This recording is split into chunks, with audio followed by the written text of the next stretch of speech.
घालण्याचा प्रयत्न करताय? असू शकतं, तसंही असू शकतं.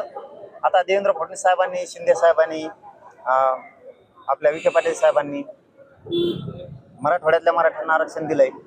काहींची पोटदुखी सरकारमधली असू शकते असं वाटतंय, पण यांनी गोरगरिबांचं कधीही अवमान करू नये.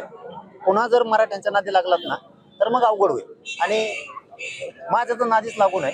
माझं हे प्रामाणिक मत आहे सरकारला. तुम्ही जी आर काढलाय तर आता मराठ्यांना प्रमाणपत्र वाटप करायला हरकत नाही, व्हॅलिडिटी जाणून बुजून देत नाही.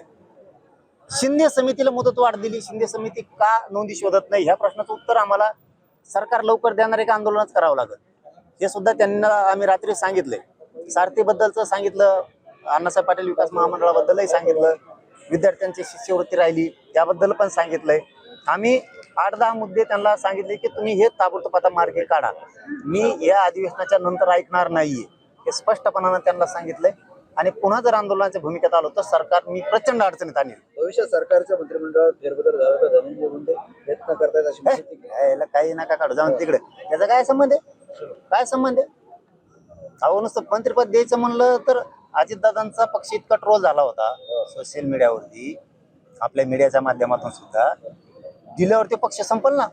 त्यामुळे भाजप जवळ नाही करीत. भाजप काय हाताने लफडगाड्यात गुंतून घेईल. विनाकारण रक्ताने हात भरलेल्या लोकांना सरकार का सांभाळेल? भाजपमध्ये जाईल तर भाजप का मंत्रिपद देईल? खुन करण्यासाठी द्यायच्यात का? संतोष भायांना न्याय नाही आणखी देशमुखांना. त्यांचा खून केला गेला त्याच्याच कार्यकर्त्यांना, त्याला मंत्रिपद देणार का भाजप? राष्ट्रवादी तर देणारच नाही, कारण द्यायच्या अगोदर त्यांची इतकी आली तर दिल्यावर पक्षच संपल. मला नाही वाटत भाजप राष्ट्रवादी जवळ करून मंत्रिपद देतील, मला वाटत नाही. आणि मी त्याच्यावर बोलत नाही, असल्यावर बोलायचं सुद्धा नाही. दिवसच चांगला जात नाही. असे रक्ताने हात भरलेल्या लोकांवरती कधीच बोलायचं नाही. चांगल्या नेत्यांवरती बोलावं, वैचारिक वाद सुद्धा असावं. तेव्हा जर आता घातपाताच्या सुपाऱ्या देऊन आमचेच लोक पुन्हा स्टँड केलेत त्यांनी, आम्हाला कळत नाही काय? आम्ही पूर्ण माहिती घेतोय ना.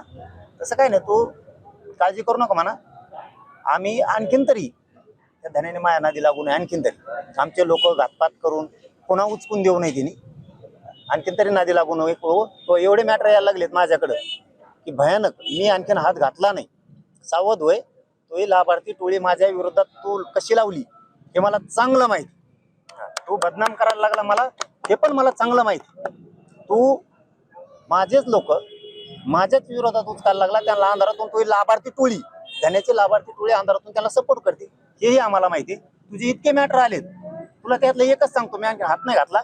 आज सकाळी रंजना नागपूरकर नावाची महिला नागपूरची माझ्याकडे आली होती. आज सकाळचा विषय सांगतो, म्हणून तू सावध होय. की इतकं भयान मॅटर आहे ते मला सांगितलेलं. कारण ती शोभाताई फडणवीस यांच्या बहिणीची मुलगी त्यांच्या घरी दिलेली, त्या नागपूर मॅडमची. हे देवेंद्र फडणवीसला माहीत सुद्धा नसेल आणखी. किती प्रचंड मोठी फसवणूक आपल्याच पाहुण्यात झाली, म्हणजे त्यांच्याच पाहुण्याची. मी तुझे मॅटर इतके आलेत माझ्याकडे, तू धन्या इथून पुढे तरी माझ्या नादी लागू नको, आमचे लोक उचकू नको. आणि आमच्या लोकाला ज्याला तू घातपाताच्या सुपाऱ्या दिल्या त्यांच्याकडे तुझी लाभार्थी टोळी पाठवायचं बंद कर.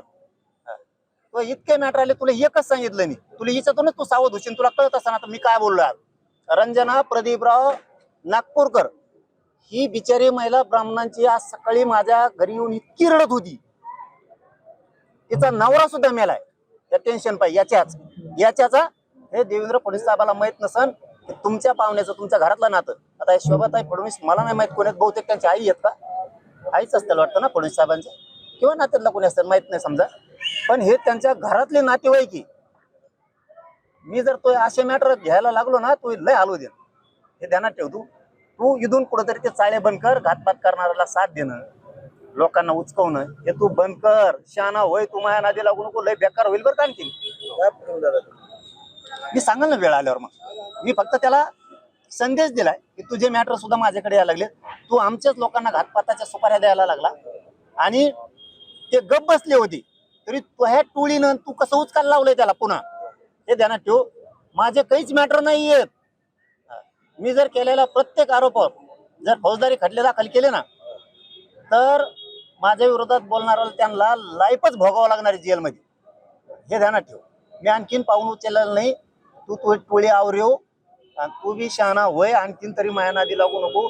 मी जर मागा लागलो तर तो हे जवळपास 22 पेक्षा जास्त प्रकरण माझ्याकडे आलेत. मी आज पहिल्यांदा सांगायलोय, तू आणखीन शहाणा होय, नाही तर लय लांब जाशील. हा. विषय आहे, आपण मोठं आंदोलन केलं परंतु कोणती कमी मिळत आहेत त्याच्यामध्ये काही सूचना करण्याची आवश्यकता आहे का सरकारला? मी बोललो रात्री विखे पाटील साहेबांशी पण बोललो, शंभूराजे देसाई साहेबांना सुद्धा रात्री बोललो या विषयावरती की तुम्ही गॅझेटियरचा GR काढलाय, का बरं अधिकाऱ्यांकडून जाणून बुजून, जर सरकारनं GR काढला असं सरकार म्हणतंय, मुख्यमंत्री साहेब सुद्धा स्वतः फडणवीस साहेब सुद्धा म्हणतात आम्ही GR काढलाय, मग नेमकं सरकार मोठं आहे का अधिकारी जाणून बुजून का प्रमाणपत्र देत नाही हे विचारायचं असं सांगितलं. आज कॅबिनेटला विषय घेतोय म्हणून सांगितलंय, बघूत आता काय करते नेमकं. तसं मग मात्र मला विखे पाटलांच्या आणि सरकारच्या विरोधात जावं लागणार आहे, माझा नाविलाज. काय भूमिका असेल तुमचं?